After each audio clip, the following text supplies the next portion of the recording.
नमस्कार दोस्तों, आज के इस वीडियो में आप सभी लोगों का बहुत-बहुत स्वागत है। दोस्तों, इस वीडियो में हम लोग विटामिन से रिलेटेड बायोलॉजी के अति महत्वपूर्ण 30 क्वेश्चंस को हम लोग लिए हैं।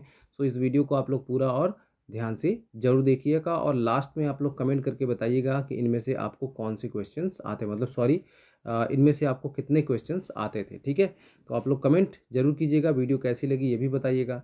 तो चलिए हम लोग वीडियो शुरू करते हैं। शुरू करने से पहले एक मोटिवेशनल लाइन से शुरू करते हैं। मोटिवेशनल लाइन इस प्रकार है कि हार तब नहीं होती जब आप गिरते हैं, हार तब नहीं होती जब आप गिरते हैं, हार तब होती है जब आप उठने से इनकार कर देते हैं। तो दोस्तों, कभी भी हार मत मानिए। Never give up. Okay, never give up. मेहनत करते रहिए, सफलता ज़रूर मिलेगी। चलिए शुरू करते हैं आज के इस पहले प्रश्न को। कौन सा विटामिन पानी में घुलनशील होता है? तो यहाँ पे आपको सही आंसर देना है। कल के वीडियो में मैंने आपको ये इससे रिलेटेड एक क्वेश्चन कराया था। सेम टू सेम तो नहीं है, लेकिन ये घुमा के है थोड़ा। कौन सा विटामिन पानी में घुलनशील होता है? तो यहाँ पे करेक्ट आंसर है विटामिन सी। ठीक है, बी और सी जो है ये जल में घुलनशील विटामिन होता है, और इसके अलावा जो है ए, डी, ई, के, एच वगैरह ये सब वसा में घुलनशील विटामिन होते हैं। ठीक है, तो चलिए अगले प्रश्न की तरफ बढ़ते हैं। विटामिन ए की कमी से कौन सा रोग होता है? तो विटामिन ए की कमी से कौन सा रोग होता है? तो ये होता है रतौंधी रोग। ठीक है, ऑप्शन बी जो है यहाँ पे करेक्ट आंसर है। विटामिन ए की कमी से होने वाला रोग है रतौंधी। कौन सा विटामिन रक्त के थक्के बनाने में सहायक होता है? तो रक्त का थक्का बनाने में जो सहायक विटामिन है वो है विटामिन के। ठीक है, ऑप्शन नंबर ए जो है ये करेक्ट है। अगले प्रश्न की तरफ बढ़ते हैं। अगला प्रश्न है विटामिन का मुख्य स्रोत कौन सा है? तो विटामिन का मुख्य स्रोत है कौन से विटामिन का? तो यहाँ पे विटामिन सी का दिया है। ठीक है, तो विटामिन सी का मुख्य स्रोत क्या है? तो इन ऑप्शंस में से ऑप्शन नंबर सी जो है वो करेक्ट है। सबसे अधिक जो विटामिन सी मिलेगा वो संतरा से मिलेगा यहाँ पे। ठीक है, चलिए आगे बढ़ते हैं। बेरी बेरी रोग किस विटामिन की कमी से होता है? तो बेरी बेरी रोग जो है विटामिन बी 1 की कमी से होता है। ऑप्शन नंबर बी जो है यहाँ पे करेक्ट है। चलिए अगले प्रश्न को देख लेते हैं। अगला प्रश्न है विटामिन डी का मुख्य कार्य क्या होता है? तो विटामिन डी का जो मुख्य कार्य होता है वो होता है हड्डियों को मजबूत बनाना। ऑप्शन नंबर बी यहाँ पे करेक्ट आंसर है। चले आगे देख लेते हैं। विटामिन ई को किस रूप में जाना जाता है? तो विटामिन ई को हम लोग किस रूप में जानते हैं? तो विटामिन ई को हम लोग टोकोफेरोल के रूप में जानते हैं। ठीक है, चलिए अगला प्रश्न देख लेते हैं। स्कर्वी रोग किस विटामिन की कमी से होता है? तो स्कर्वी रोग किस विटामिन की कमी से होता है? तो विटामिन सी की कमी से जो है स्कर्वी रोग होता है। ठीक है, अच्छा विटामिन सी का रासायनिक नाम क्या है? आप लोग कमेंट करके बताइएगा कि विटामिन सी का जो रासायनिक नाम है वो क्या है। फिलहाल मैं आगे आपको बताऊंगा विटामिन सी का रासायनिक नाम क्या होता है। ठीक है, तो चलिए अगले प्रश्न की तरफ बढ़ते हैं। कौन सा विटामिन हीमोग्लोबिन निर्माण में मदद करता है? तो हीमोग्लोबिन के निर्माण में कौन सा विटामिन मदद करता है? तो वो करता है विटामिन बी 12। विटामिन बी 12 जो है हीमोग्लोबिन के निर्माण के लिए काफ़ी इंपॉर्टेंट होता है। यानी कि जो आप लोगों ने सिरप देखा होगा ना, ब्लड बढ़ाने के लिए सिरप मिलता है, आयरन टॉनिक जिसको बोलते हैं, तो उसमें जो है वहाँ पे लिखा भी होता है विटामिन बी 1 बी 12, ये इस तरीके से कुछ लिखा होता है वहाँ पे। तो आप लोग ये समझ लीजिए कि खून का बढ़ना यानी कि वो किसके ऊपर डिपेंड करता है? हीमोग्लोबिन के ऊपर डिपेंड करता है। ठीक है, हीमोग्लोबिन बढ़ेगा तो आप कहेंगे कि खून बढ़ा हुआ है। ठीक है, तो यहाँ पे विटामिन बी जो है बी 12 जो है यहाँ पे करेक्ट आंसर है। चलिए आगे बढ़ते हैं। अगला प्रश्न देख लेते हैं। रिकेट्स रोग का कारण कौन सा विटामिन है? तो रिकेट्स रोग का जो कारण है वो कौन सा विटामिन है? तो विटामिन डी है। विटामिन डी जो है रिकेट्स रोग का कारण है, और विटामिन डी से जो रोग होता है रिकेट्स, उसका दूसरा नाम होता है सूखा रोग। ठीक है, उसका दूसरा नाम क्या होता है? सूखा रोग होता है। चलिए अगले प्रश्न की तरफ बढ़ते हैं। कौन सा विटामिन वसा में घुलनशील होता है? तो कौन सा विटामिन वसा में घुलनशील होता है? तो यहाँ पे ऑप्शन नंबर सी जो है वो करेक्ट आंसर है। विटामिन के जो है ये कहाँ पर घुलनशील होता है? तो वसा में घुलनशील होता है। विटामिन बी और सी जो होते हैं ये जल में घुलनशील होते हैं। तो यहाँ पे विटामिन बी ये दोनों हो गए। ठीक है, और एक ये हो गया, ये किस में घुलनशील होगा? तो पानी में यानी कि जल में घुलनशील होगा। और विटामिन के जो है वो वसा में घुलनशील होगा। आगे बढ़ते हैं।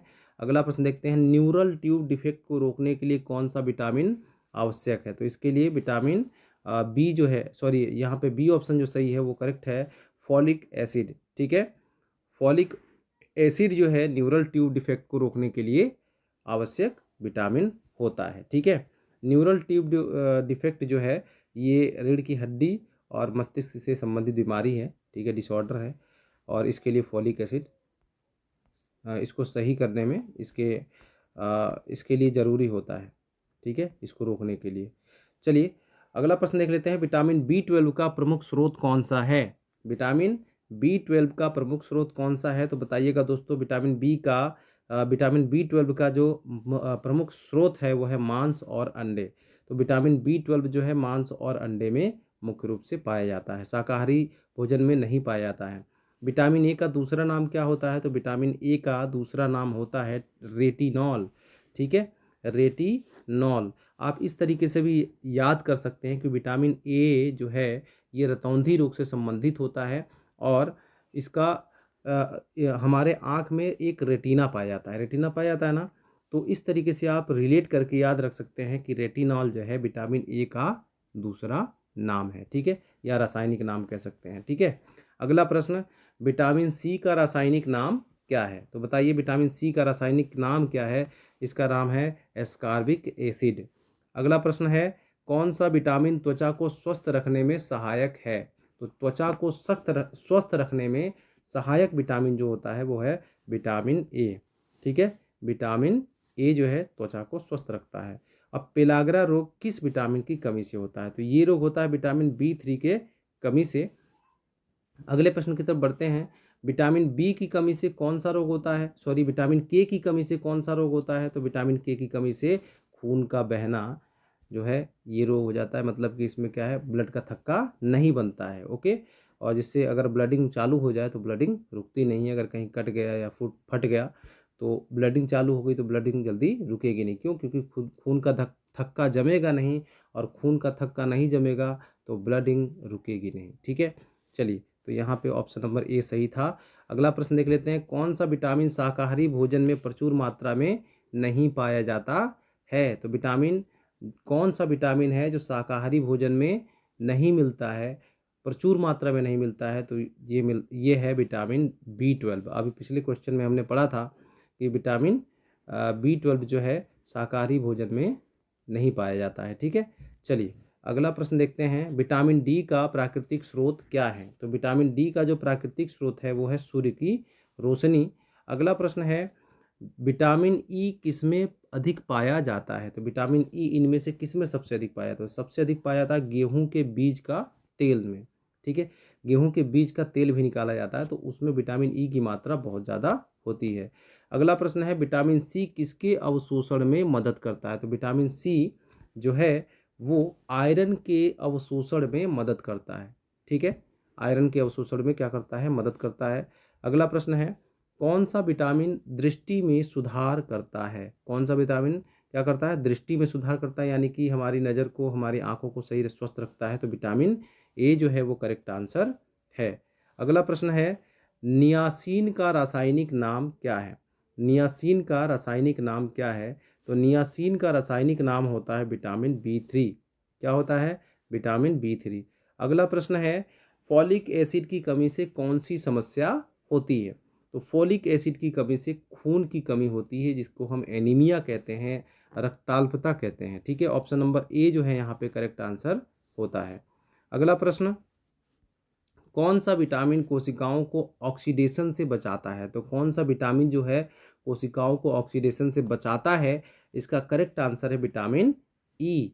विटामिन ई जो है कोशिकाओं को ऑक्सीडेशन से बचाता है। अगला प्रश्न, बायोटीन किस विटामिन का नाम होता है? तो बायोटीन किस विटामिन का नाम होता है? तो बायोटीन है विटामिन B7 का नाम होता है। ठीक है, विटामिन B7 का जो नाम है दूसरा वो है बायोटीन।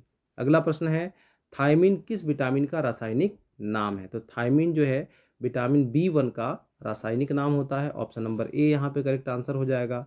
अगला प्रश्न देख लेते हैं, विटामिन या यहाँ पे बात करते हैं, कौन सा विटामिन कैंसर रोधी एंटीऑक्सीडेंट के रूप में कार्य करता है? तो कौन सा विटामिन जो है कैंसर रोधी एंटीऑक्सीडेंट के रूप में काम करता है? तो विटामिन यहाँ पे जितने भी हैं vitamin A, vitamin C, vitamin A जो है, विटामिन ई भी जो है, और विटामिन ए, सी, ई तीनों की बात कर रहे हैं यहाँ पे, तो सभी उपरोक्त जो है विटामिन्स हैं ये कैंसर रोधी एंटीऑक्सीडेंट के रूप में कार्य करते हैं। ठीक है, तो यहाँ पे ऑप्शन नंबर डी जो है वो करेक्ट हो जाएगा, उपरोक्त सभी।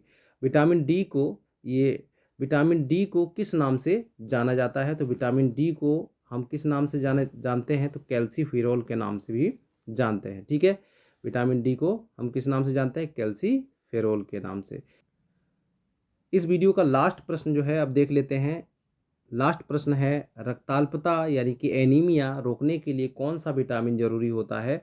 तो कौन सा विटामिन जरूरी होता है? तो विटामिन B9 और B12। विटामिन B9 और B12 जो है एनीमिया को रोकने में मदद करता है। तो यहाँ पे ऑप्शन नंबर ए जो है करेक्ट आंसर है। तो चलिए दोस्तों, आज के वीडियो में इतना ही। उम्मीद करता हूँ कि वीडियो पसंद आई होगी। वीडियो पसंद आई तो वीडियो को लाइक कर, चैनल को सब्सक्राइब कर लीजिएगा, और अगले वीडियो में फिर मिलेंगे। तब तक के लिए बाय बाय, टेक केयर।